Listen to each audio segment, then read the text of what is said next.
I'll say a few words. Stay there if you want. That's fine. But do leave your CV up for a minute anyway. Yeah. Well, thanks for coming out. My name is Rich Leslie. Work here for a long, long time, seems like. And today we're here to welcome Bo Wang, one of our own, who graduated in 2011. Seems like yesterday and also a long time ago, both. But, it's a little known fact that Bo comes to us through a warp or a temporary glitch in the space-time continuum. He had a master's degree in physics and was hard at work on a dissertation in theoretical physics at Maryland, right? I think. Yeah. No, in Beijing, but I was doing my PhD in Maryland, yeah. And then he ended up here, which is kind of a strange, wonderful journey. I've often wanted to ask you about that, that kind of quirky or quarky, as it were, journey. So I think once he was here, he quickly, we're friends, we've been friends since he showed up, for a number of reasons. I think because we share some commonalities in terms of our orientation towards social structures and particularly repressive structures and how they function. But we also share this idea that what Bourdieu called the habitus, how these structures operate in the everyday sense of the word. I thought I had a good feel for it, but Bo's feeling for it is much better and shows up on a larger screen, that's for sure. So we started out as a student-teacher relationship, but that soon turned itself around because he has a wonderful eye or ear for theory and how to apply theory or see the world through the lens of theory, if you will.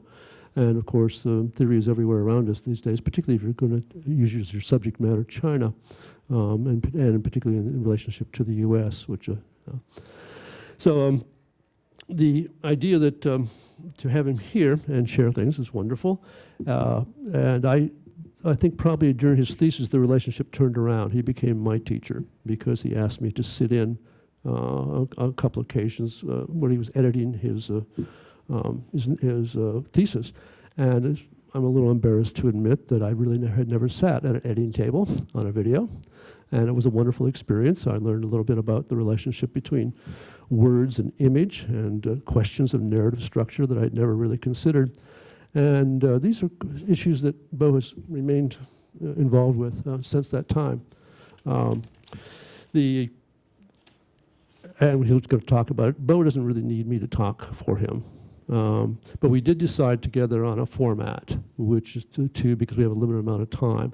Bo is going to present a sample of 4 or 5 works that are past and current he's working on, and explain what he's doing, the way he's thinking about things. And I think that's really what drew me to him, is this way in which he uses things that would go unnoticed in relationship to the larger issues, and also how you structure that in different ways. He's really taking the idea of a narrative structure as a problematic, and I find that really, really intriguing. But anyway, if you would hold your questions to the very end. I know it can be difficult because there's going to be like 4 or 5 projects, but I think it make things easier. Okay? All right. All right. Bo? Thanks, Rich. Can you hear me if I speak like this? Yeah, okay. I'm gonna take down my CV, so I feel a little bit embarrassing. Oh, I did want to say, look at the CV, all the students, and notice how global his journeys have been. And you don't do that unless you get up off your butt and get yourself out there. Okay. Thanks for Rich, thanks for the department. It's my great pleasure coming back and share my experience with fellow students. It's my first time actually being in this new space. It was quite impressive, and also it feels like yesterday. I mean, I left the department, but also it's been almost 6 years. Unbelievable. Anyway, so I'd like to introduce few projects to everybody to share with you my experience, and ever since my graduation from the MFA department. So the first one I would like to start with was my thesis project. It's an essay film called China Concerto. It it started in my last year of my MFA study here, but in reality, I couldn't really finish the project before I graduated. So there's an intense amount of time, several months after I graduated, I still can focus on this project. And later it ends pretty well. I'll show you an excerpt first, and then, actually 3 excerpts from the same film, but then I'll just give you a little more background, also some kind of experience and approaches I had from this project. Sorry, the quality of this file was not very high. Should be enough.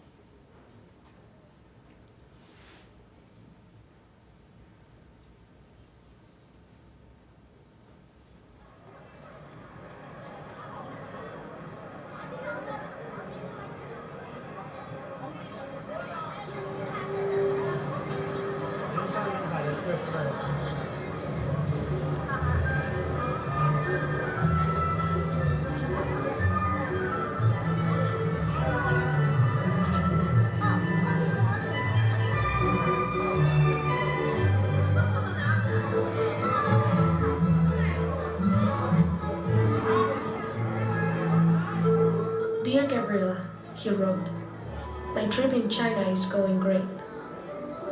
I think someday I would like to make a film about this country, using all images I've encountered and opening like Michelangelo Antonioni's China in 1972. Long observational shots panning from one face to another as a way to show the most banal but often ignored realities.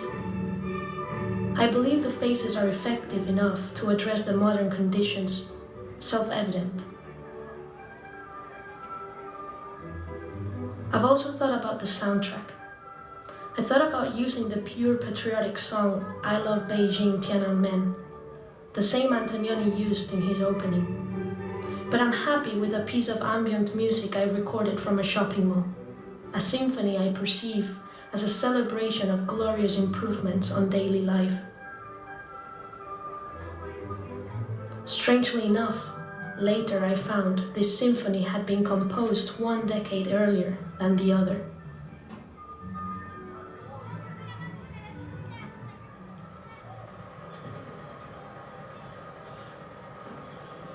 There are images I don't know how to explain. Could you believe what I saw?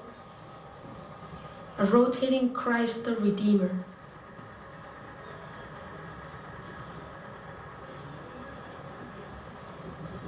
The Statue of Liberty.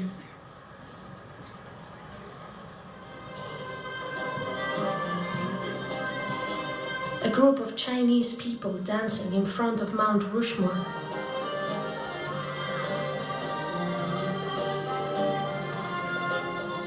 And a group of Ethiopians singing on the Great Wall.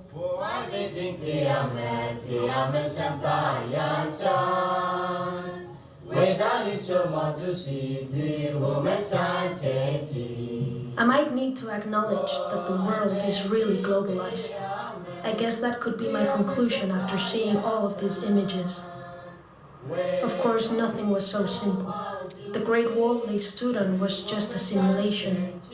They sang in Chinese, but none of them really spoke Chinese. The country claims to be communist, but it has been pushing capitalization for the past 2 decades. Nothing was quite what it looked like, and that's what I can say about this trip so far. Everything is ambiguous and uncertain. 突然，水张飞天从屋顶扑向广告上，右手拿着菜刀，左手死死抱住钢条。今天你们哪个敢动手？老子真要杀了！双方对视。 He wrote, I have spent lots of time in front of the TV set and have started to get some clues about how images work as symbols. I watched the broadcast of concerts.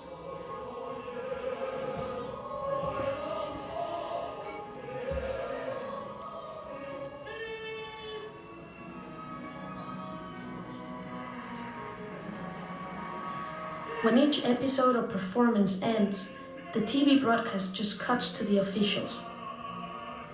They smile, they clap, and they lower their heads to talk. Only they are the audience.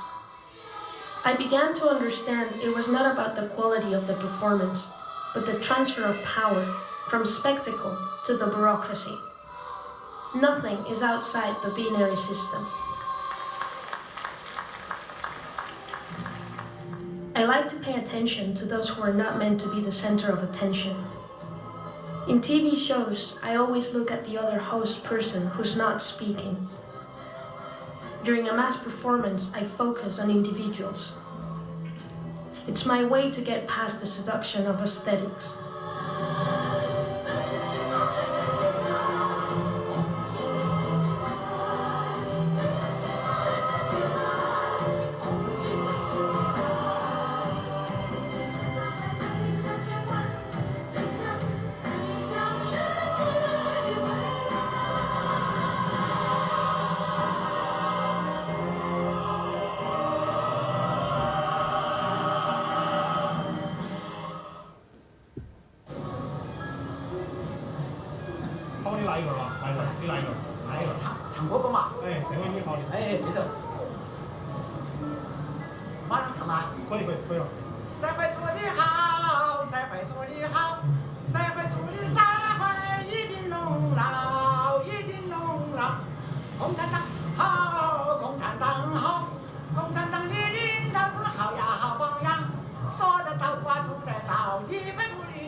So this film was shot in 2010, like late 2010, early 2011, in my hometown Chongqing.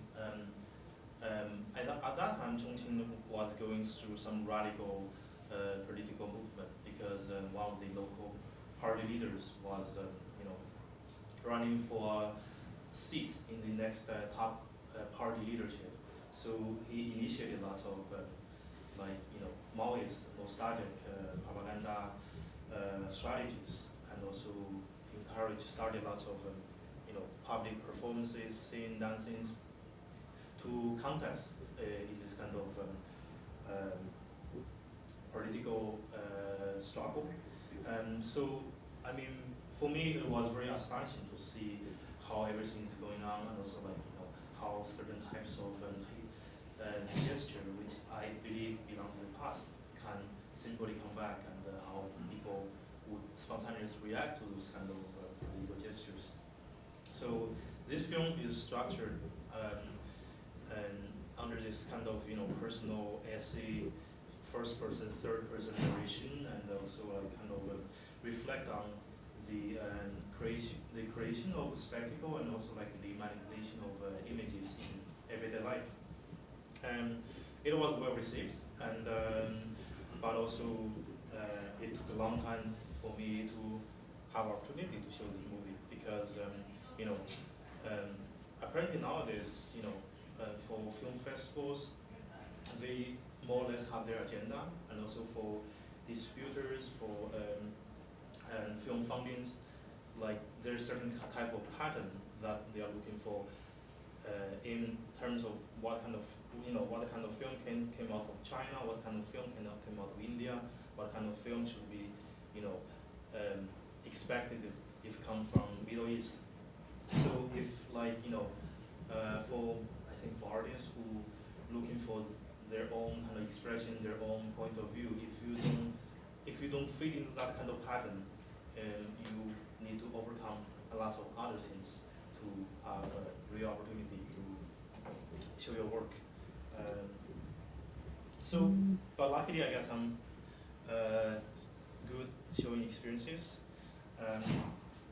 That was the starting point of my practice in the next few years. So after the China Concerto, starting 2012, 2013, I started work with a scholar friend based in Hong Kong about this project, Traces of an Invisible City. I mean, that was not the original idea of the name. It was just named for the funding application at the beginning, but somehow, we got stuck with the name. I don't like it personally. But anyway, starting 2012, 2013, I started looking into the question of urban space, particularly urban space in places like Hong Kong, because from our common knowledge that Hong Kong is a place where it's like a city with verticality, city with high density, and it is also a kind of free port. For a long time, the local government branded the city as this Asian world city. It's a kind of free market economy, something also it's kind of gateway between the capitalist West and the communist China for a long time. But apparently in the past few years, Hong Kong is also going through lots of crises, identity crisis, economical crisis, and also conflicts between this kind of post-colonial ideology versus what might happen after the 50 years of especially one country two system policy. I'll explain that later. But our starting point was we won't understand all the questions, but the situation we faced in Hong Kong was there has already been a lot of debates in terms of what's the problem of the economy, what is the problem of political system, and also like all this kind of debate we saw, it's already pretty much polarized. So people took their sides, and we don't see there's any kind of real conversation going on. So, we start to thinking about if there's other angles we can bring into this kind of debate. Apparently, this kind of aspect we try to approach this project is from urban space, because Hong Kong's housing price is really really high, and that's just a natural result of the free market economy, because in a way the government does not receive enough income based on tax return from the tax. So to sustain the infrastructure of this kind of free market society, the only way they can generate enough income for the government is through housing prices. So in a way, it's a city with a scarcity of space, but at the same time, the scarcity is highly artificial. The estimation is only 23% of the space is actually used. The 77% is put on hold. So basically, I mean, our imagination or our explanation is, any kind of social problems in Hong Kong, if you trace back further, it's always a spatial question. It's always a spatial problem. So we try to, we started this project. It's a research-based project, and also it goes into different kind of formats, including film, including exhibition, and our idea is we want to study the production of space, the consumption of space, and also like this symbolism of space in terms of nationalistic narrative, in terms of how in certain kind of moment of crisis, people how the spatial politics influence people's understanding of the space. Three Notes on Hong Kong is the first film that came out of this project, which was finished last year. In this film, we divided we took out three types of space in Hong Kong, and as a three anchor point to examine certain aspects of the social structure. These three types of space we examined in this film were global space, local space, and a border. So it's three chapters. In the global space chapter, we look at the Hong Kong Art Basel, and also like the history of the building that hosts Hong Kong Art Basel.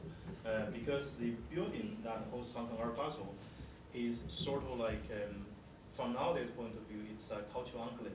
It only serves to collect this group of international elites, rather than have any kind of local engagement. The local chapter, we looked at the umbrella movement in 2014, and the third chapter about the border is about the reversed historical gaze between China and Hong Kong. So I would like to show you the third chapter, which is relatively shorter and I think fits into the presentation much better.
A tourist paradise for duty-free shoppers.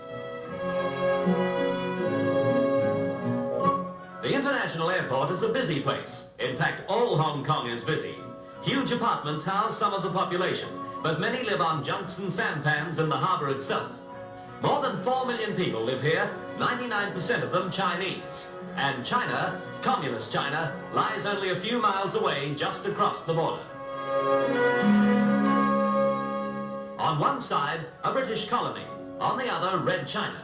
It's on this border that 10 policemen have been killed in the past few days in clashes with communist mobs. A police outpost on the border. The clashes of the past few days have been isolated instances, for Hong Kong has a reputation as one of the world's most peaceful and law-abiding countries. And a drive through the new territories to look into communist China has always been a favorite tourist attraction. There's the border. A fence running along the edge of a river. Beyond it, some Chun in communist China. East and West really meet right here.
在70年代呢，都是深圳的一个精选了。以前这里都是一片的农田啊，你看现在都是变成了高楼大厦。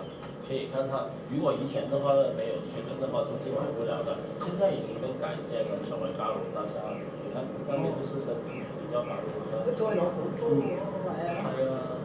話嗰啲係水塘嚟㗎。係啊。對。啲塘，以前都是水塘來的，不是洋塘。水塘嚟嘅。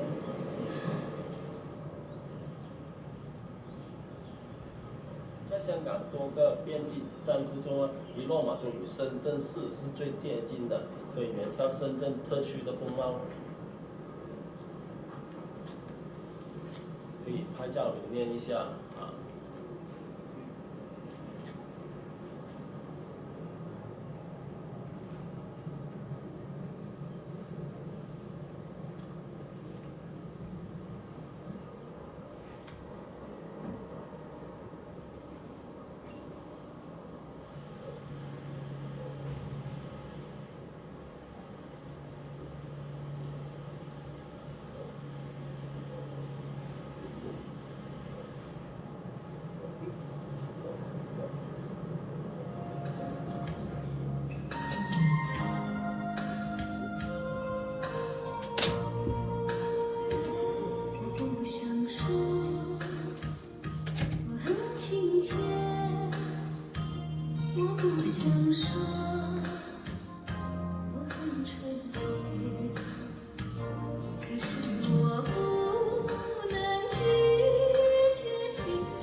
各位大家看一下我们第一个外景窗口，难忘香港啊！深圳、香港同根同源，它们仅仅只是一河之隔。以河为界，我们可以看到河的对面就是香港，这边就是深圳。大家可以看到对面啊，对，一块一块的水田呢，就是天水围。自97年香港回归以后呢，天水围的土地管理权就归香港，使用权归深圳，主要是深圳渔民过境养殖淡水鱼虾的地方。大家可以仔细的看一下，在深圳河的地。现在各位领子地方观光深港之窗，当然好玩了。这是深圳的制高点，让你饱览深港美景之余，也能够欣赏深港风情。你想再进入中华5000年文明世界千万名胜吗？深圳的锦绣中华和世界之窗就是您必到之处。靠近这2个景点的民俗文化村，你可不要放过呀！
比例合理打造完成的。两周蜡像的头发、眉毛及眼睫毛都是按照真人的毛发一根一根直上去的。小平同志脸上的老年斑，还有撒切尔夫人眼角的鱼尾纹及他们手上的经脉都是清晰可见。这两幅蜡像是中央美术学院商会著名的雕塑教授按照真人的1:1比例合计打造而成的。他们的头发、眉毛及眼睫毛都是按真人的头发一根一根直上去的。邓小平脸上的老人斑、撒切尔夫人眼角的鱼尾纹以及他们手上的经脉都是清晰可见、栩栩如生的。邓小平稍后是以北京天安门长龙为背景，撒切尔夫人是以香港闹市区中环一带为背景的。大家抬头看看天空中的这朵白云，是否像中国的版图雄鸡呢？这也寓意着香港是我们中国不可分割的一部分，也像是这两位委员的高瞻远瞩、运筹帷幄，才缔造了香港1997年回归的这一历史性时刻，所以就叫它为世纪创举的。好，我就去往前面参观。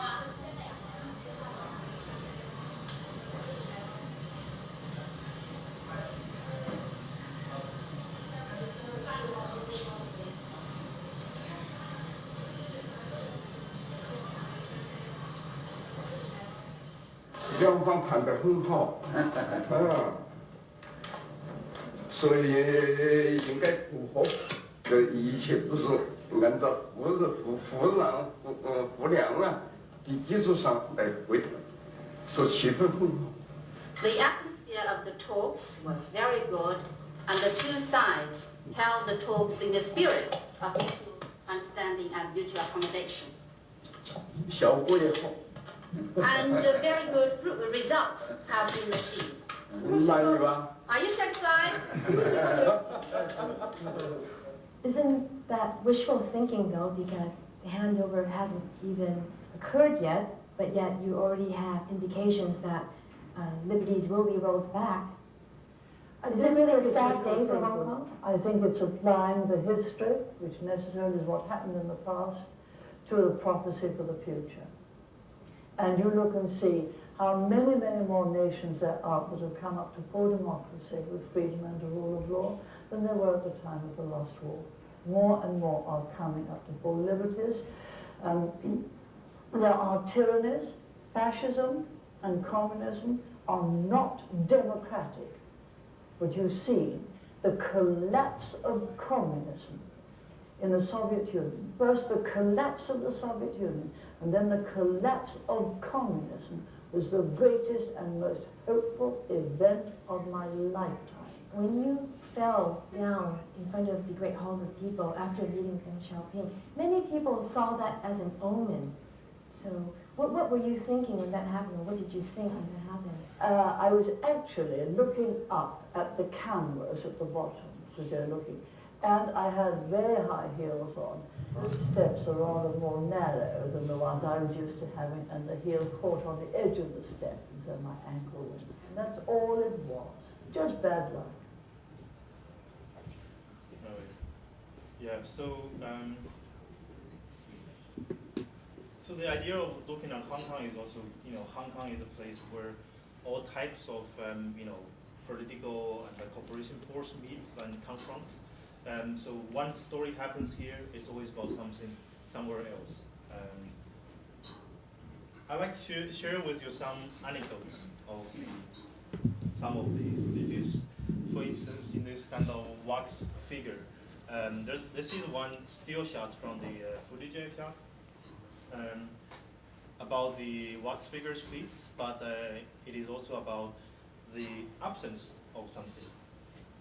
So during the Sino-British talk in 1982, you see between the feet of Deng Xiaoping and Margaret Thatcher, there is a what we call sputum, which in the middle.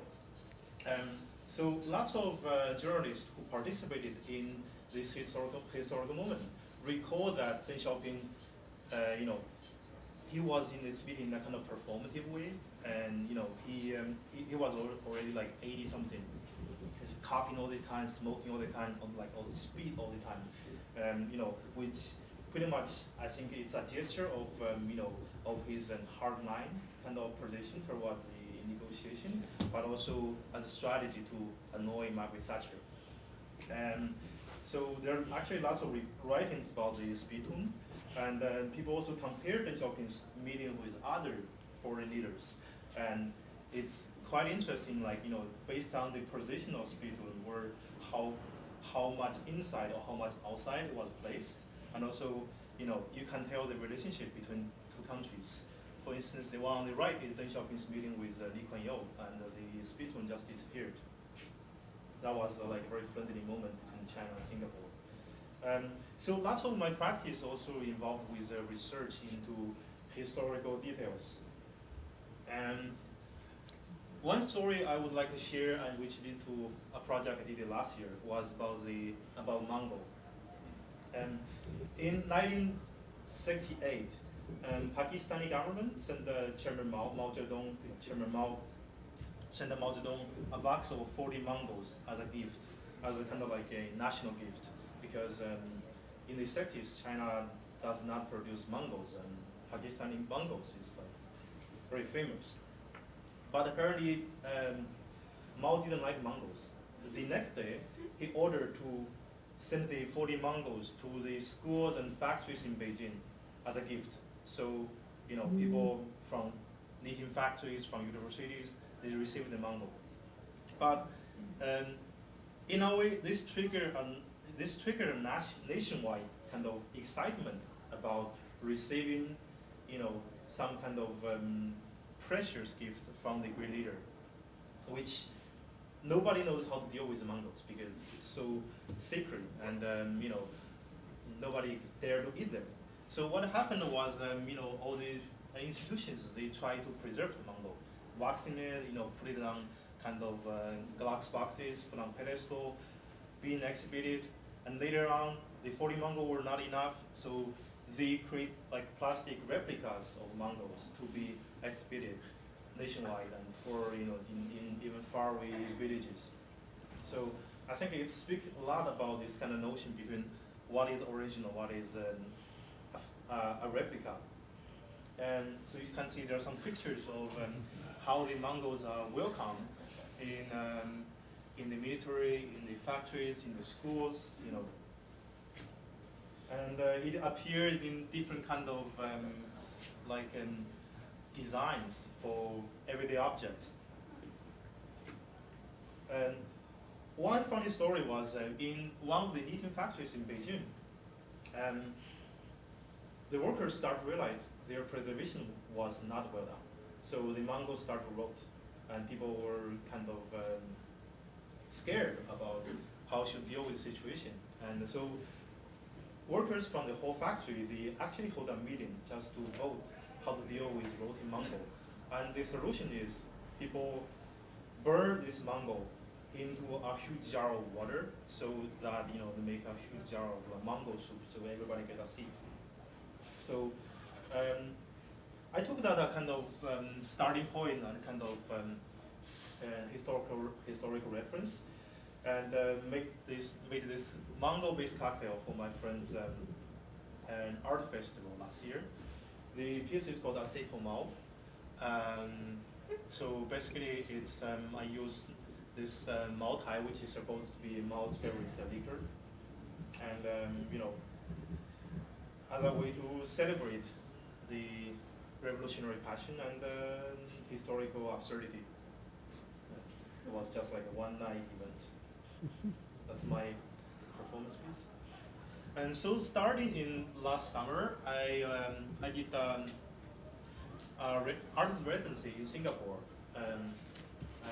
which was the beginning of my interest into the geopolitics issues in Southeast Asia.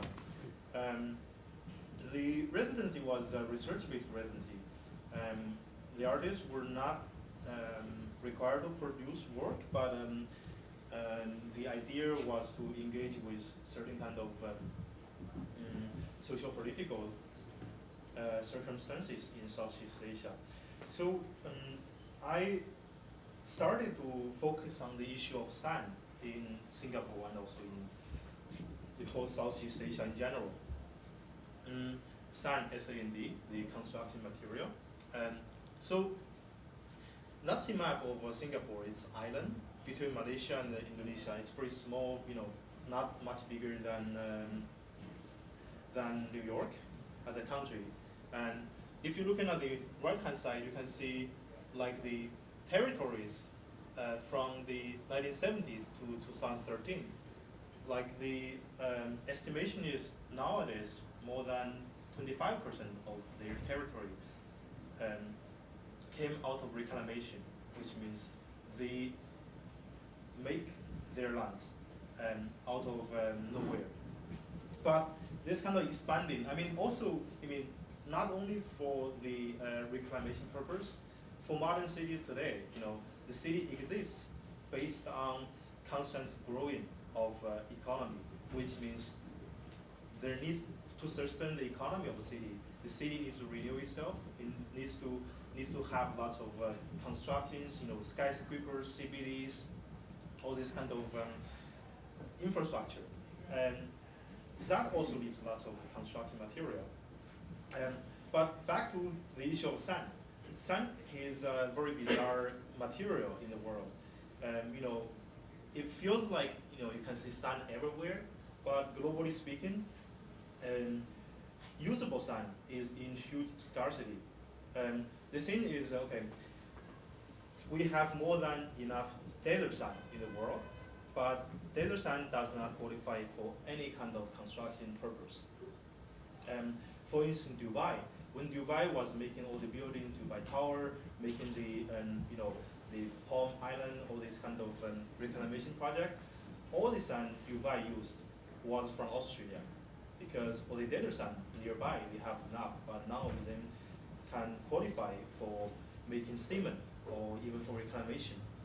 And sea sand came. There's three major sources of sand in the world: is desert sand, sea sand, and river sand. Sea sand can be used for reclamation, for landfill, but it cannot be used for cement because the sodium in the sea sand will erode the metals when you make buildings. So the only kind of sand that qualify for construction has to come from the river. And Singapore, as a small country, they only have one river, which is far from enough to sustain the whole construction, the purpose, demand. So what happened, starting from the 70s, Singapore, as the only first world country in the whole region, they start to buy sand from Malaysia, Indonesia, and further from Vietnam and Thailand and Burma. But sand mining, especially river sand mining, is normally creates more impact to environment and the social conditions than we would imagine. And for instance, also there's lots of issues related with territories. And for instance, Indonesia didn't realize that how much sand were carried away by Singapore until the late 90s.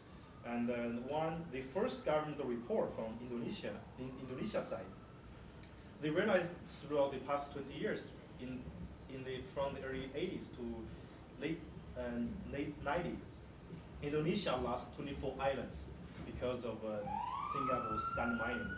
And also there's quite lots of issues with, one country's territory become another country's territory, environmental issues. So starting from the late 90s, Malaysia and Indonesia start to ban any kind of sand trade between Singapore and and their own countries. But there are lots of illegal piracy going on. There's also lots of debate in terms of territories. For instance, you can see just like one small island south of here, which is like the northwestmost island of Indonesia. It was disappeared because of Singapore's sand mining in this region. And if the island disappeared, the whole national border will shift maybe like 10 miles south. So Indonesia also have to carry sand to make sure the island does not disappear. So lots of geopolitical and territorial issues happening.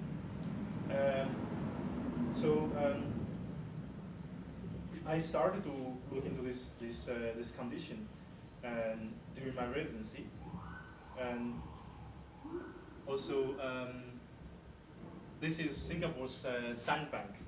So in certain areas, in certain kind of fringe of the city, they have militarized zones to store the sand, and without permission, it's impossible to get in. That's one of the sand dunes like we filmed from outside, and so for instance, those areas, drones are also not allowed to fly.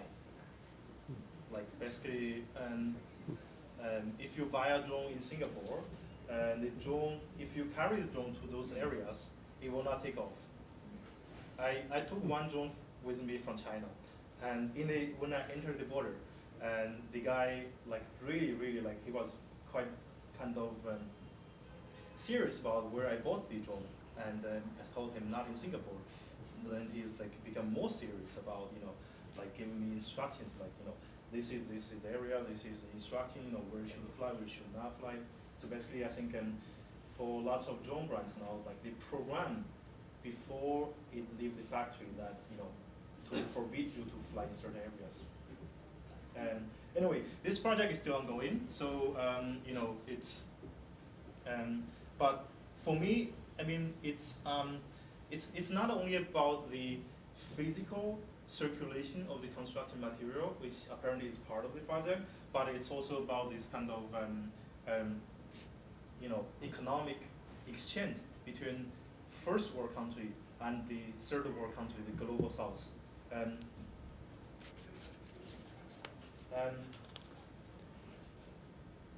One of the things that interests me is the human elements in this kind of transfer of infrastructure materials. And we know the traditional mode of exchange between first world country and third world countries are the materials goes from the raw materials normally goes from the third world country to the first world country. It got processed to a certain level, and then the first world country will sell the product back to the third world countries. And so in a similar way, the human population, the migration of laborers, also follow a similar trajectory. The Prime Minister of Singapore, from maybe 15, 20 years ago, proclaims that there's no poverty in Singapore. But in reality, all the people who doing the actual hard labor are from the nearby countries that support sand to Singapore. So basically, you see the whole economy is based on this kind of infrastructural support, either in the form of construction material or in the form of human labor. But the thing is, Singapore has a strong policy regarding to the image of the country and also how the social control should be sustained, especially drawing a line between citizens versus foreign laborers. I think that echoes with lots of situations we have now, but in general, it's like Dubai. In Dubai, they hire lots of construction workers from South Asia, and in those construction workers, they are not allowed to show up in any commercial district. There are certain areas of the dormitory they have to stay in. They need to be rendered invisible. In Singapore, it's the similar case, even though they don't legalize this kind of segregation, but they use lots of way of design, they use lots of way of social control to make sure the workers, when they are not working, they stay invisible in the fringe of the city. And so that kind of way of social control start to interest me. I start to make trips and try to make connections with the migrant workers and see what's really going on, in their life. But the accessibility is actually quite difficult. because first, to have any kind of possible collaboration with workers, sometimes might actually hurt the interest of workers, because in their contract between workers, migrant workers, they work mostly from South Asia, Bangladesh, India, some from Burma, but in many of the contracts, the company they will normally state that the workers are not allowed to have direct contact with the media, which means if they have any kind of labor issues, there's no way they can go to talk with a newspaper, to media. That's a violation of the contract. They can be sent back. And also in terms of the space where the workers are accommodated, I look into this kind of dormitory, because like in Singapore now, like in the design and the management of migrant workers dormitory is a huge business. And if you go to see the dormitories, I was very fascinated that the dormitories look like pretty much like prisons, and they are in the outskirts. And also, if you don't have their access, you cannot, as an outsider, you cannot walk in. And all the workers, they scan their biometric information to enter the dormitory. And the design is very flat. It's sort of like a space well designed for mass surveillance. And also, if you're looking at the way how it's lit, like it's like in the night, if you go to dormitories, like the night, the buildings are very evenly lit. There's no dark spot. So that kind of inaccessibility makes me start thinking about how should we, or should I, render this kind of condition. So I started getting interested into this notion of color temperature. So, as we know, like there's certain kind of common knowledge about in what kind of social environment is related with what kind of lights. For instance, if you have maybe 2700 kind of color, like a degree color temperature lights, normally it's something like homey or romantic. You go to like a restaurant which you feel very relaxed, and if it's like in public space, sometimes it's like or like office lights, it's like around 4,000 or 4,500. So I started talking with the people from light industry in Singapore, and to kind of confer with their knowledge about the idea of lighting, of the light color temperature. And at the moment I reached this idea of making the installation. That's my first installation work, I would say. It's called Spectrum, or Singapore Time Flaving. So I sampled light color temperature from different social locations in Singapore. So from the picture above, the above is like the front view, this one is the back view. So basically, this idea is also conferred from the people from light industry, is that they actually use the same kind of light in the workers' dormitory, the same kind of light with industrial lights, which means like storage house, like electricity factories where they need to like make sure everything is secure. I think for me that speaks a lot about the condition, and also like about the notion of how workers, like human, are treated as the infrastructure, as materials. And I would like to show you a few seconds of a footage from my trip in Singapore, as the other aspect. So it's a drone footage. So there was similar to Hong Kong, Singapore is also a place where lots of forces came together to kind of conflicts, to battle, to confront each other. And so this is an island across the border outside of Singapore, near Malaysia, in the mouth of Johor Street.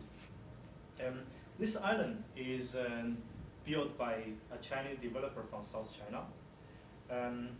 It's built from nothing, and the goal is to accommodate 700,000 people in 5 years.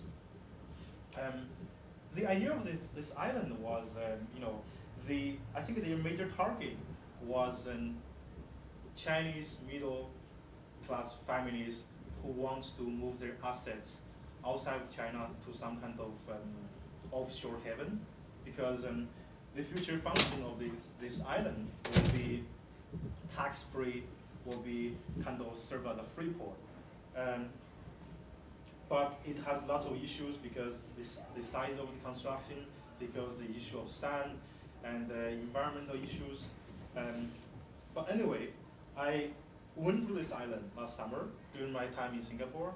I pretended I was interested in buying an apartment, and ends up the salesman tried really hard to convince me that it's a good deal, that I have to even put my deposit on the very first day. And one funny thing, I'll just flash forward a little bit just to give you an idea about the island. How you see this side is Singapore, this side is Malaysia, they're still making the land. The sand came from somewhere else.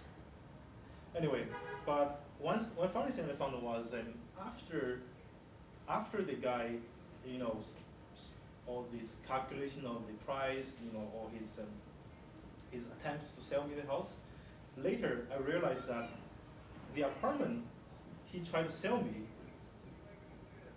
is still in the middle of the ocean. The land is not there yet. So you see, that's his scale. Anyway.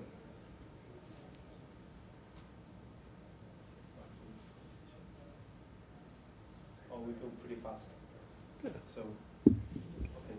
And Yeah. so, for this project, it's still ongoing. So I think there will be different elements of film, of interview, of archive, and also lots of different kind of rendering of objects. At the end of the presentation, I'd like to share you a small side project, which I finished last year and was shown earlier this February in Guggenheim. It's a short film called Bo Wang's. What happened was 3 years ago, my family name is Wang. Wang is the biggest family in ethnic Chinese, but probably the biggest family in the world, I'll see. So 3 years ago, my father received a handwritten letter from a far relative who invited my father to participate in this, so to speak, the World Wang Clan Convention, which for me didn't make any sense. I think I understand if it's a very small family name, people, there's a way people can sit down and try to mapping out the family tree, mapping out where you came from, what's the connection. But for a name that's so universal, it's totally meaningless. Basically, you walk on the street, in Beijing, one of the fifth people are from the Wang family. But what are you gonna do if you want to have a meeting? So I was very curious about what's going on. I was very curious about how people can make sense out of this kind of meaninglessness. So I'll show you maybe one clip for 10 minutes, and then we can talk.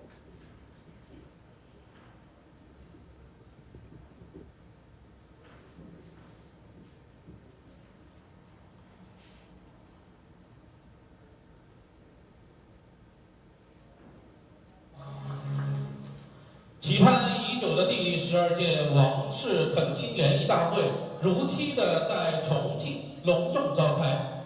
在此，请允许我代表各位中青对重庆的中青们筹备期间的辛劳劳动表示衷心的感谢。谢谢你们。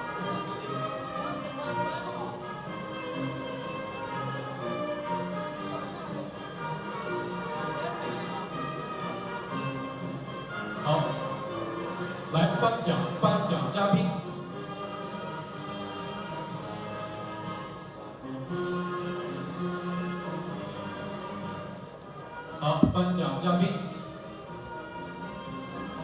对，刚刚以上提到的是颁奖嘉宾王卫红、王东来、王建义、王孝敬、王福、王真，有请以上几位颁奖嘉宾上台为获奖的宗亲颁奖。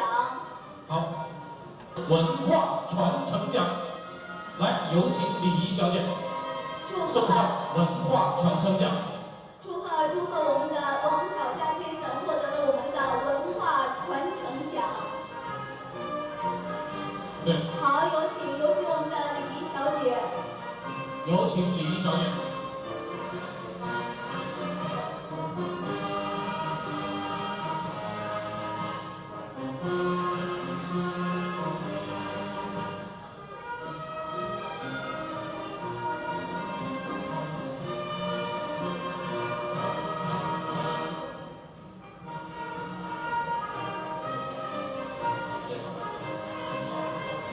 让我们把掌声送给他们。好，谢谢。好，感谢。下一个，王宁邦先生，南京大学文学博士、历史学博士，2005年至今任中国传媒大学南广学院特聘教授，开设戏剧概论、艺术品鉴赏与投资、书画鉴定专业必修课，江苏省红协理事，南京市书协会员，江宁区戏剧家协会副主席，江宁高新园。接下来我们颁发的是一个非常好的一个奖项。那么这个奖就是我们王氏中青中校楷模奖。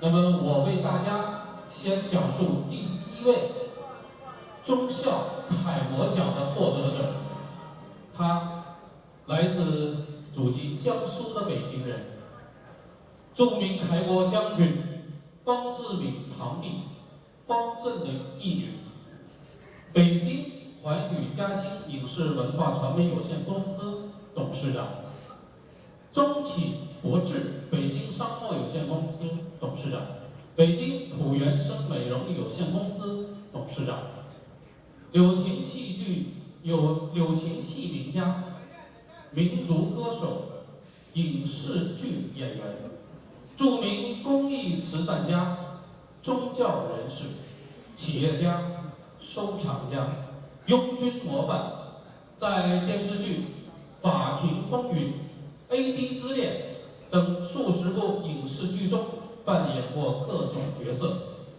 同时也是特型演员，是中国第一夫人宋庆龄的扮演者，是影视戏歌多栖明星。当然，远远不止这些，还有他还是选美冠军，荣获第18届世界环球夫人全球总决赛民选的冠军，也就是2014年，也是在12届王室恳亲会形象代言人，慈善大使。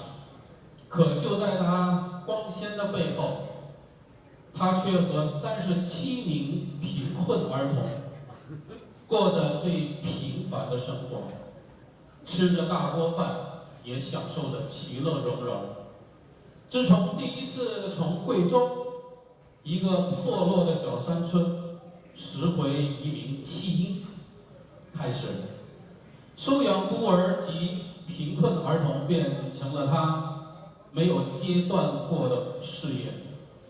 我记得我们在18届环球夫人的颁奖晚会上，他的3个孩子跟着他，一起和他去感受那最美妙的时刻，去国外游学、讲学，甚至去年去好莱坞去颁奖。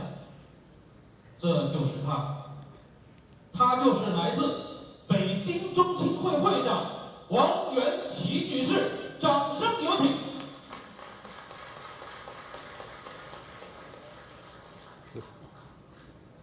那为我们王元琪女士颁奖的是席王仁庆先生，掌声有请。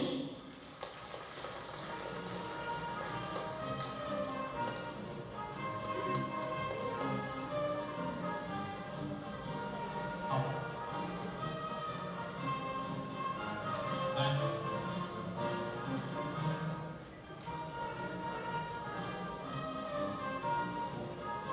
好，把你们的相机对着这位妈妈吧，这位平凡而又伟大的妈妈。感谢你，感谢你为我们的慈善事业做出了这么多的贡献。感谢你，为我们商业繁荣做出了杰出的贡献。同时，在北京为我们王室中心做出了贡献，感谢你，王元琦先生女士，感谢你。好的，谢谢，再一次用热烈的掌声，感谢。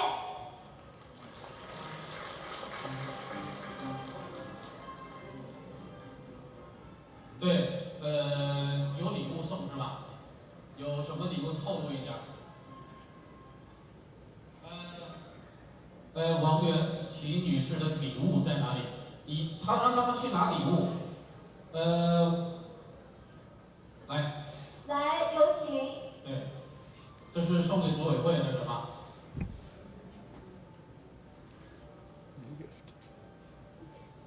好的，有请我们的王元琦女士为我们展示她将给我们本次大会赠送的礼物。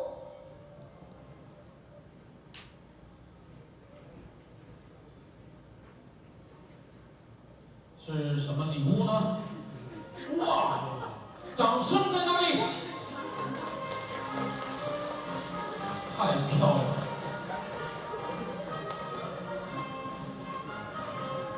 太漂亮了，光彩照人。好，让我们再一次把最热烈的掌声送给我们的王元琦女士，谢谢她为我们大会赠送的精美的礼物。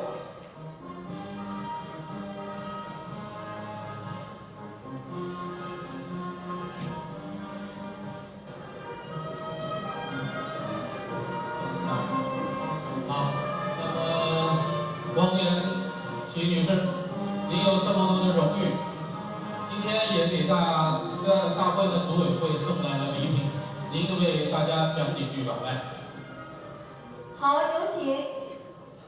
喂，来自世界各地的中青们，大家下午好。非常感谢咱们的王家中青会。其实我真的希望咱们王室在中国在世界是第一大项。我也希望咱们的王室咱们在座的王室，还有咱们全世界的王室，能像咱们王室大姓一样，是在世界是第一大姓的，咱们的优良传统也能在世界第一，咱们的事业也能在世界第一。我希望咱们能经常团结，走向世界，走向未来。我刚才为什么给咱们组委会送一个咱们习主席的像？因为有大家，还有咱们小家。这就是我送给组委会这个礼物的意义。我现在的头不管你的肩头，嗨。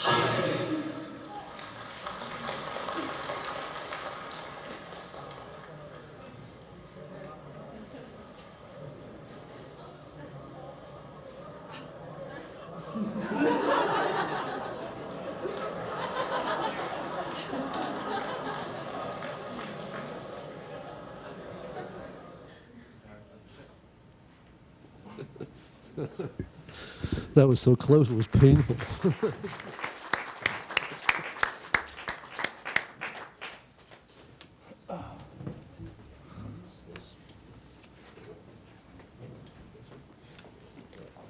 So, any questions you have? Or Richie, I think you have lots of comments. Yeah. Any comments or impressions? Yeah. please. Hi, my name is Jia, and I'm from Korea, and we do have Wang. I don't know. I think it's a similar route. Anyway, so I saw the CCTV broadcasting person in that event. So it actually broadcasted? No, that's a fake person. Ah. The thing is, CCTV is a kind of central, like Chinese central television, which is like a state television. Normally, if you wear a vest of photographer's vest with CCTV, that sometimes give you some kind of access. So people buy those kind of vests to cheat into certain situations, and so they don't need like a real press pass just to sneak in. For that person, for sure, he's a fake, but sometimes it works, and he's tried. I mean, there's other other scenes in this movie which was not included. There's one part like like this person is yelling like, "Oh, I'm from the television, just don't block my camera," or something like that. But it's fake. He's a fake for sure. Yeah. Well, didn't you do that? What? Weren't you a fake newsman at one time? Sometimes. Yeah. No, just play different cards. Yeah. No. One thing was about the China Concerto. Actually, when filming China Concerto, I tried to sneak it into lots of events which I didn't have access. But it's just a matter of like how you present yourself and what kind of card you play. Yeah. Any other questions or impressions? Isn't it? Yeah.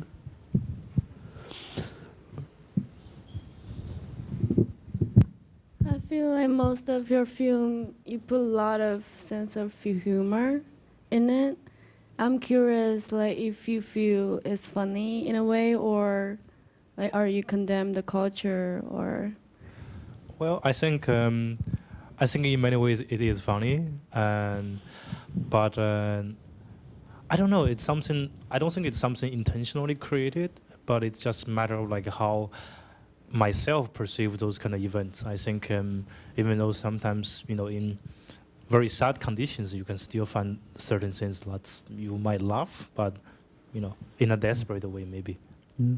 I think there's a fine line sometimes between pain and humor. I mean, the Wang family was so close to me, it hurt.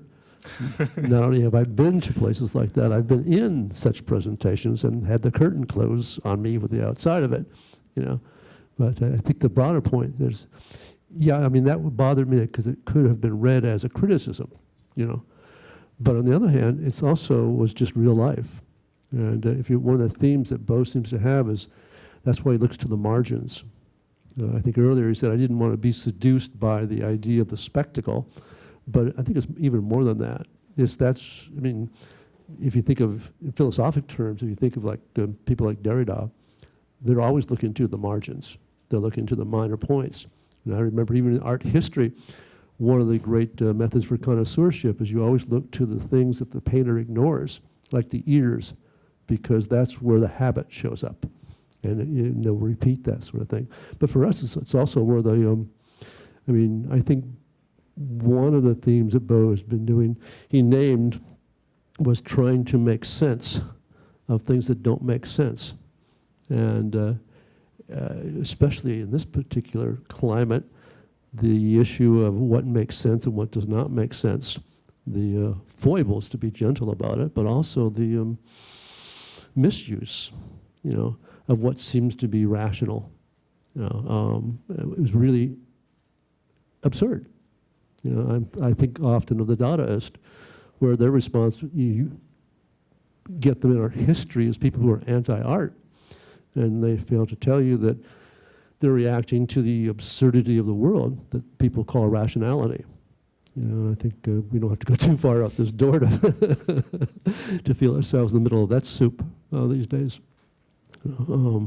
So I think your starting point's important. If you think the world is sane and rational, that's one starting point. If you think that's the anomaly and not the normalcy, that's a different point. And I think Bo has a lot of those positions, perspectives, probably pre-positioned before he goes in as to what he's looking for. And he's got a quirky mind, and I like that. you know. So what do you do with it? Hmm? What do you do with that working mind? I mean, as an artist, how would you? I feel like you know, like it's a matter of how far you want to go with certain moments of quirkiness, with certain moments of, you know, this kind of discovered absurdity, and you know, I think it's not. I don't think I can summarize in general like how far we should go. I think it's case by case, but you know, sometimes maybe just by revealing the absurdity is enough. Sometimes, you know, I personally I don't believe that we should be, you know, lots of things should be explained. I think this kind of absurdity should be present themselves as absurdity without much explanation. I think that's sometimes they stay more powerful to outreach to other people rather than, you know, try to also rationalize the absurdity. I think that's the wrong kind of attitude. Yeah, I think we're both at least leftists, beyond liberal, and one of the issues that one of the theories that Bo came to understand through working here, I think in part, but also probably just by common sense, is that contradictions are the things that are hidden from us. I mean, many systems, and he is a systems person. He's a structuralist in many ways because he's interested in apparatuses and structures that empower and disempower. And yet, that's so abstract. How do you make that real? Well, you go to something like this, Yeah. you know, where it's real in real time. You could shoot the Wang family from the opposite end. You know, he's interested in the responses of people. You could show people taking home their prize and having conversations about it with their family as a touchstone. And we've all been to family reunions, and there's a wonderful part about that. But frankly, I'd be bored seeing a movie like that. You know, because that's the common part, okay? And so I think there's certainly a price to be paid if you take to the margin on that. But I find it far more interesting, frankly. Yeah, but also back to your comments about the apparatus. Also, I mean, as I feel like, I mean, from my point of view as a art, like, you know, for artist, culture worker, whatever you call it, it's you know, this idea of existing apparatus, you know, power system. They always try to, you know, neutralize themselves. They try to, you know, try to disclose all the contradictions of the system. They want to present like the power, like to present the power itself as something natural and organic. Right. Yeah. And they would like to present how it came to the place through a very natural process. They want to normalize or rationalize their existence. But I think as artists, as cultural workers, to find those kind of contradictions, just to bring up those absurdity, I think it's already a kind of way of resistance. Yeah, absolutely. Yeah, these are hinge moments where things pivot, and that's what you want to look at, not what's been given to you. And you know, for a leftist, the word natural is, of course, is a four-letter word, because nothing's natural in the world, nothing's given in the world. It's all constructed, you know, and that might make you paranoid, but that might be the only rational answer. Hi, my surname is also Wang, and I do find that convention is absurd. So I guess my question would be, what kind of have you ever received any different feedback from the perspective of a Westerner and a Easterner, like for example Asian people? How do they perceive your work? Do you find like you mean my work in general, or just this the one? In general? In general, I feel like I think in any kind of topic that has something to do with the perspective of the viewers, I think there are always you know, different layers of reality to be interpreted.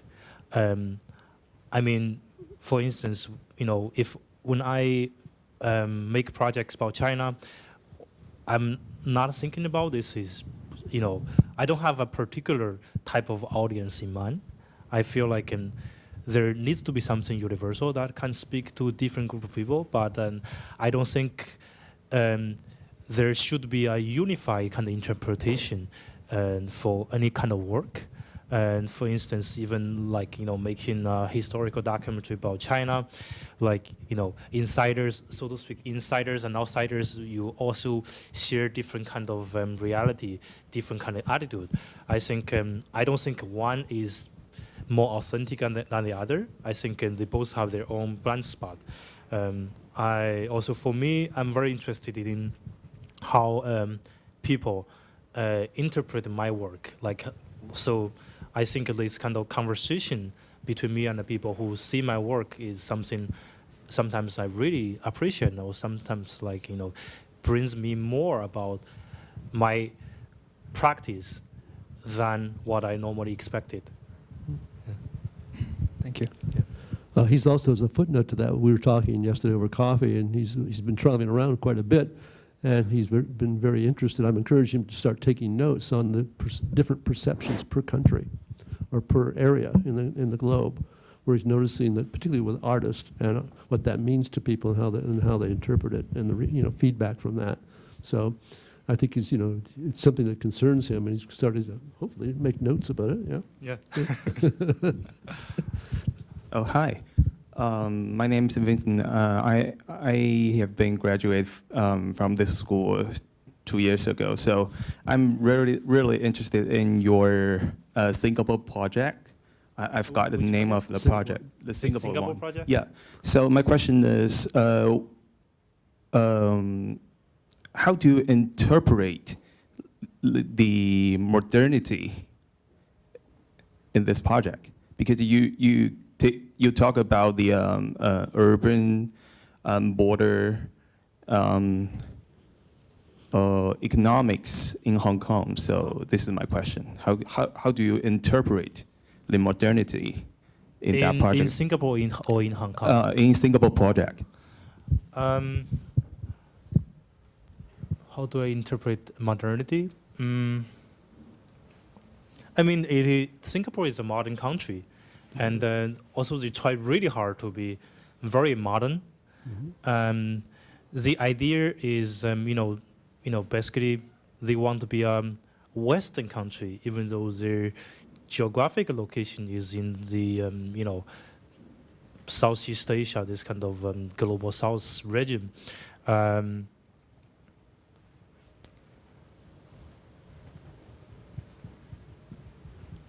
Yeah, I don't quite get your question. Well, I think it has a lot. I think the use of the term modernity, like postmodernity, I have trouble with that. When somebody says modernity to me, I say, well, what do you mean by that? Just because there's so many different kinds of understandings about it. So back to you. Okay.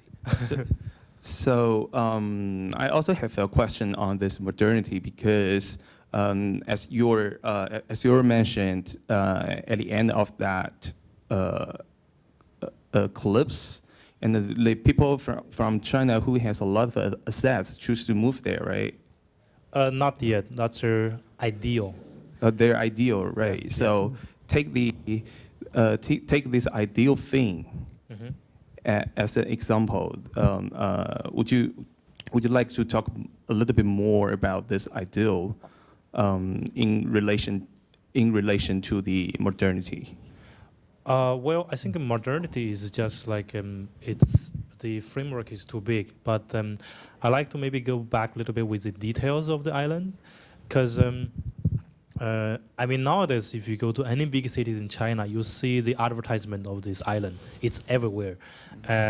So it first popped up 3 years ago when I saw this advertisement.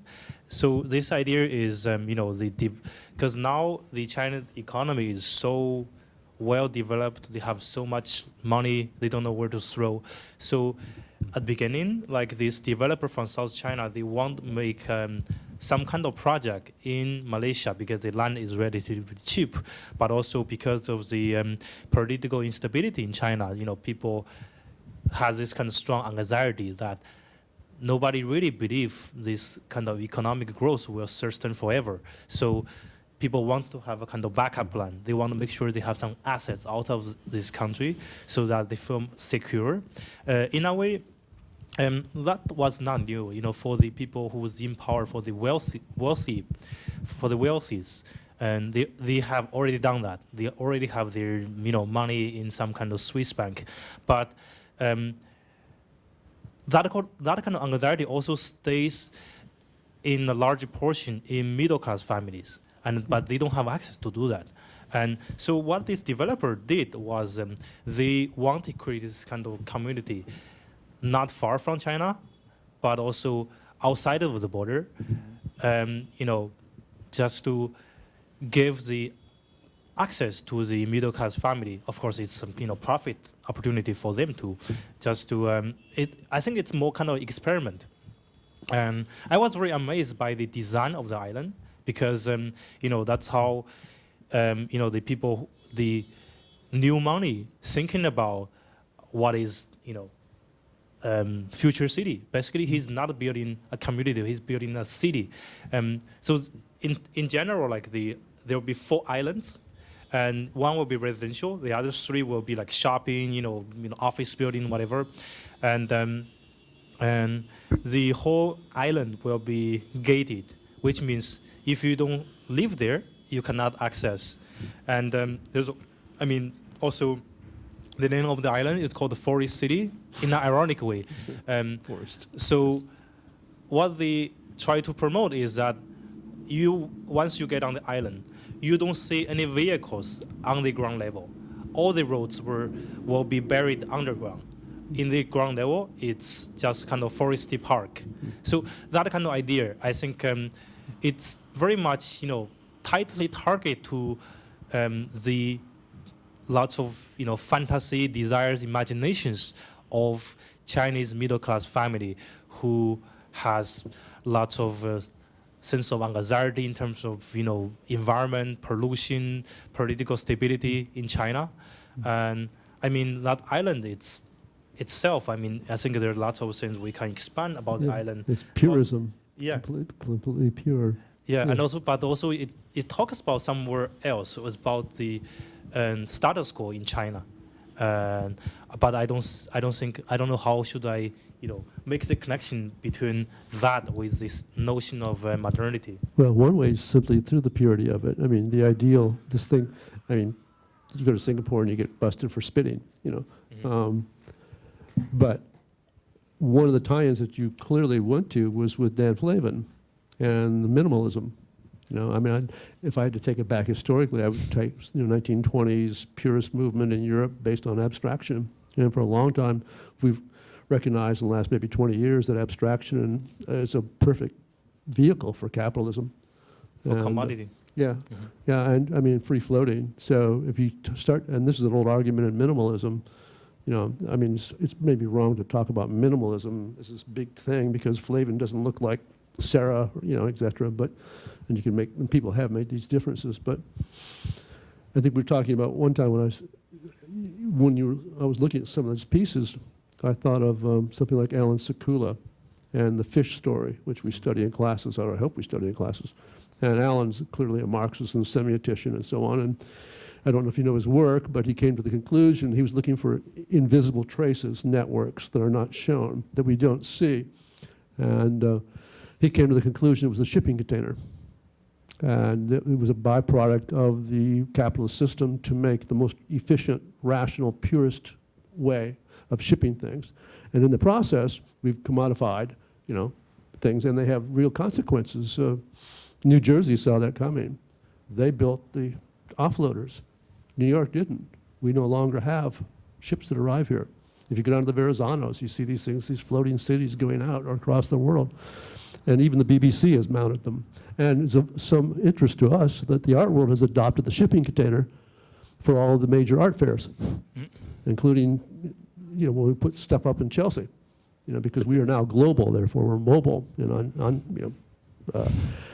So I think the idea of that, you would get some debates from people like Meyer and so on in this book on minimalism, but I think that's a really interesting way to talk about or start to talk about that and translate, because that's one of your goals is to If you're going to do straightforward documentation and you say, hey, I'm politically committed, I've already kind of made up my mind about certain things, and here's the philosophy, here's my attitude, people are going to go, oh yeah, and we expect boring documentations from you, you know, especially if you're going to use live stuff.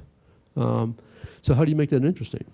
Well, you come in from these odd angles, you begin to see these things, you make these parallels to the people have not thought about before. You know, you can dismiss the case for minimalism being the product of a rationalized, you know, and then you walk into the foyer at MoMA. You're like, whoa, you know, that's the dominant aesthetic at MoMA, is minimalism, and has been for a long time. You know, and it's a corporate issue.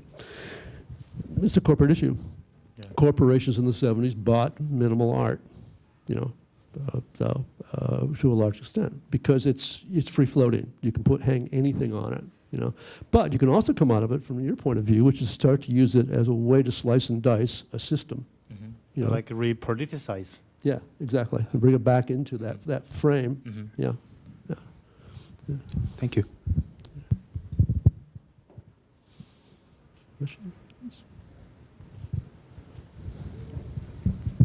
Could you talk about why you chose your China Concerto film? Why you choose that ending?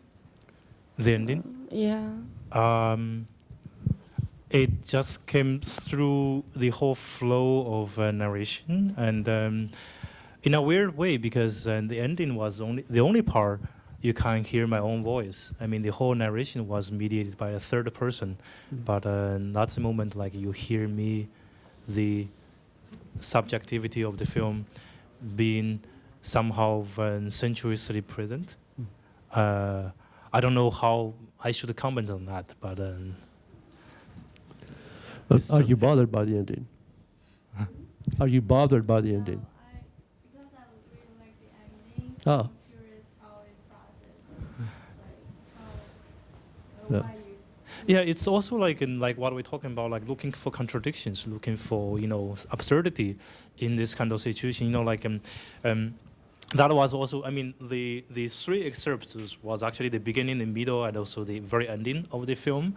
And for a long time, I mean, like the film is based on this kind of third person kind of narration, you know, going through a different stream of images, and then at the very end, that's like, you know, no narration, is a very kind of direct confrontation with this old man, and which was also kind of surprise for me, because you know, when I met this person, I was shooting something else. He's starting seeing some kind of propaganda song in front of me. Ask him if you can do it in front of the camera. He was happy to do it, and then I didn't expect the ending of the propaganda song can be, you know, twisted towards something I never heard about.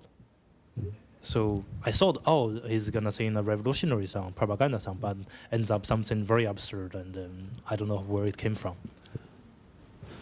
Yeah, I can't tell you how many arguments we had over narrative. Yeah. As to what vehicle to use, how to put yourself in it and take yourself out of it, you know, and how to be a part of it but not be a part of it, and where are the lines between objective and subjective, and where do you want them, you know, and how do you want them? I want to ask a question in a different direction. I wanted, I think it was in the Hong Kong piece, one of the things that struck me was no narration. Yeah. And I'm sitting. My goodness, everybody's a critic. I'm sitting there with seconds count in video, and you're spending a lot of time with just on lock shots, you know.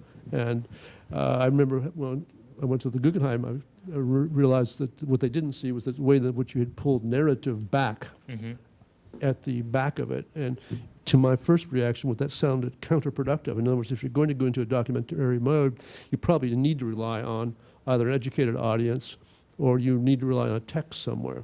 You know? So obviously you had a reason for doing that, and that's kind of what I wanted you to talk about. Okay.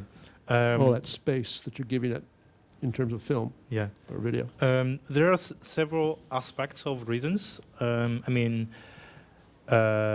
at the beginning of when I first started with the Hong Kong project, I was also thinking about having a more traditional essay film with a voiceover, strong voiceover, which is something I'm working on right now.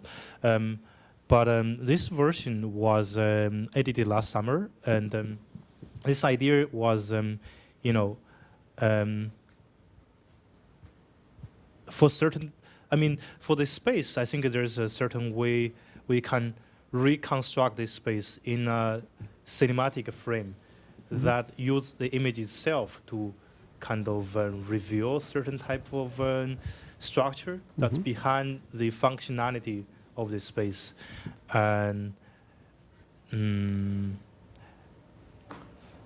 but also, like, we want, practically speaking, we also want to have kind of contrast between, like, the first version came out of the project and also like the later version, because the later version will be heavily loaded with voiceover. Right. So the first one, we pick up these three different kind of space. We want this space to give the audience certain kind of engagement just through more observational kind of approach. Yeah, and even I noticed mood, which I hadn't thought about before. What? You seem to rely on mood a lot, a mood that can be generated. But to go back to your point more directly, yeah, this is not a criticism. It's I've been fascinated over the years. I'm text-based. I'm not visual-based. I work with people who are visual-based. And so visual thinking, we still don't know. We know it's more powerful quite often than text. Look at advertising.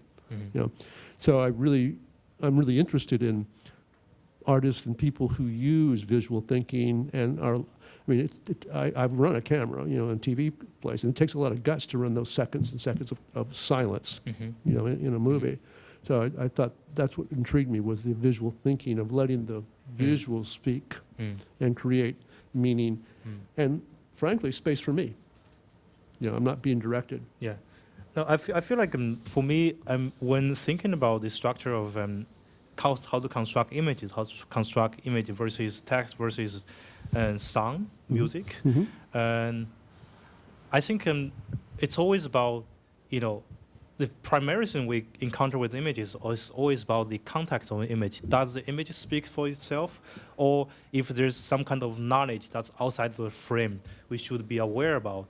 That kind of knowledge may come from voiceover, may come from the contradiction of the soundtrack versus the image. And also may come from the, the absence of something in the image. Right. I think like for this the north side, the border clip, I think by introducing the found footage newsreel from the 60s, and that already gave people a certain kind of idea about the expectation of this environment, how it should be like, and then once I bring back the actual image of nowadays, when you see the image, you already have this kind of knowledge of how it was in the past, and then you see the difference. I think that kind of dynamic between what is in the image versus what is outside of the image, what people know about, I think that kind of create some kind of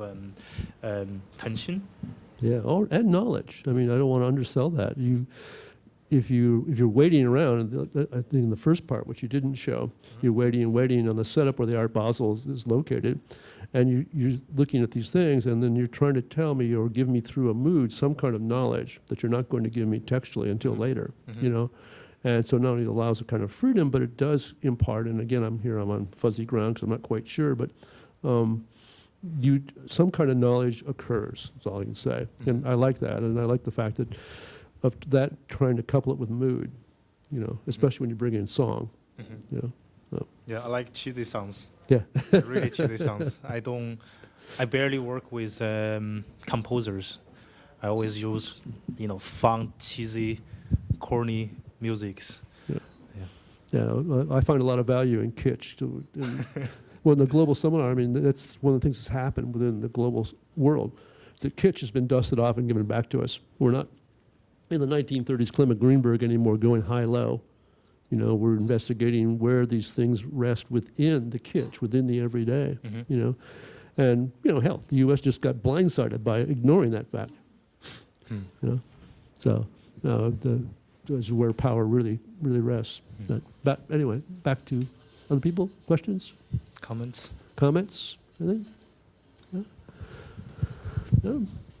Hi, first of all, I love your work very much, and I'm just very curious, like, have you ever showed your works to the people who were in your footages? Like, for example, the ones, like, we thought this event was absurd and kind of funny, but people who were participating in this event, they actually took this very seriously. So I'm just curious, have you? Yeah, I mean, I haven't. I would also be, I mean, for the Wang, I haven't done anything yet in terms of that, but I would be very curious, like, to show maybe to some of the people who I knew was part of this event and see how they would respond. But I don't think, like, I mean, I think in terms of event, I think there is, as you said, there's like lots of seriousness, but also there's lots of layers of performance in it. You know, people take the event. I mean, some people take it serious, but I think a lot of people take it in a kind of cynical way. People understand certain titles are fake, but still, you know, there's certain kind of way of performance you should follow, you know, in this kind of event. I think that's something kind of interests me. Yeah, and without rituals, we'd fall apart, you know. And interestingly enough, I don't think young cultures like the U.S. have enough rituals. Rituals are a way of working things out. You know, you can call it conservative versus liberal. That misses the entire point. You know, you've got to have something that conserves something, or you have nothing. You know, and rituals are a way to do it. And also rituals are a way to work out conflicts. You know, I'm sure that everybody who left the Wang group felt happy. I hope so. Any other questions? Yeah, just find it will be, I think it will be very interesting, like, to show your works to some people really live in that in those bubbles. Yeah, for sure. I should make a second movie just shooting the people watching themselves. I did want to add one note. I don't know if you know about this, but the artists have had a very strong hand in helping to shut down the Guggenheim in Abu Dhabi. And that's in large part because of exactly the kinds of interests that Bo has shown in the Singapore project. They've a number of artists. I think Andrew Ross at NYU is part of this, who's a very strong proponent of visual culture. But a number of artists have said, well, if you're going to treat those workers that way, and these are very well-known artists, we're not going to show. You're not going to be able to collect us or show us here. And it's the conversations between the artists and the board went on for about 2 to 3 years, and now they've kind of shut down. I'm not quite sure what's going to happen out of it, but I think it's an interesting way, the way in which a social consciousness is coming from the art world. Yeah, also like Andrew Ross was also blacklisted to enter UAE. Yeah. And I mean, Singapore also have a similar kind of history, because it's very bizarre, because, you know, thinking about it's like open, you know, the image of the country is very open, but up until the late 90s, performance art was still illegal. Like I mean, nowadays they still have very strong UAE, like censorship in for film and for theaters. And there are artists, performance artists, who were exiled from Singapore in the early 90s just because they teach certain kind of, you know, performance art, like, which was considered as abnormal. Your work deals a lot with simulations, replica, and that kind of man-made or staged stuff. I wonder your position towards those simulations. Do you think that actually it's the simulation versus the reality? Do you think that towards those simulations we can get a better reality, or you try to circumvent those simulations, or try to poke at those absurdity of the simulations, and going back to a more romantic kind of view of reality? So I'm curious about that.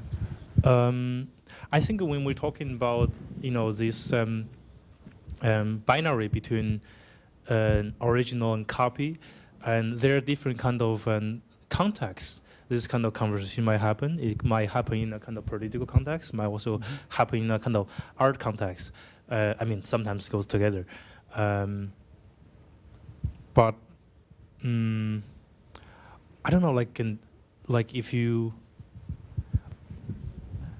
I mean, I think I don't quite understand your question, but if I need to respond, I think the first thing echo with me was about, the fake news, like all the reality, what is reality, all this kind of debate surrounding us nowadays. I don't know. I mean, for me, there are different layers of reality, but also reality have its real value. Like how much we should. I mean, there are different layers of reality. Doesn't necessarily mean we should abandon the idea of reality. We still need to look for truth, even though it's maybe through, looking for the most untrue moment, and to. But was your question looking for the effect of it? In other words, was it going to have a consequence? About his position towards those simulations is that, like John Baudrillard has something like the symbol of the real is more real than the real, is something like that. So I wonder if you're trying to show the simulations to get a better real, or you're trying to poke at the absurdity of the simulations. It's like, I wonder what's your position towards the simulations. I don't see myself absolutely interested in, identify with the reality or the simulation. I think the dynamics, the entanglement between those two are something really of my interest. And then I think for me to look into those kind of conflicts is something that I get personal pleasure, but also I gain knowledge. Yeah, I don't think he agrees. I don't think he agrees with Baudrillard, where everything has collapsed. In other words, there's, so that when you do that, the playing field is equal, and let's say it is within a simulation that's accepted as reality, and who's to say from the, is there anybody outside the fishbowl using reality as a fulcrum? In other words, I'm going to tell you what's real. You're not real. You're living in a simulation called Singapore. But I think that at those moments, that's when you want to reintroduce the issue of tension, of fissure, no matter who were with me or anyone else. I think that's a viable kind of way to establish a political position. It doesn't make you outside the fishbowl, and I think that's where humor and a little touch of humanism comes in. I would object if you were too far out of that, but again, the way in which he stays to people and his interest in people and humor. In fact, he never showed my favorite piece, which are the dancing grannies throughout China that form up in the open sections in the mornings, which I love. I think he has a love affair with humanity in many ways. Anything else? Anybody else? Comments? Questions? Okay, well, I have a seminar to teach at 3. Thank you. Thank you. And Bo says he'll be around for a few minutes if you want to chat with him. If you want to watch the movie, you can write me. I can send you the link.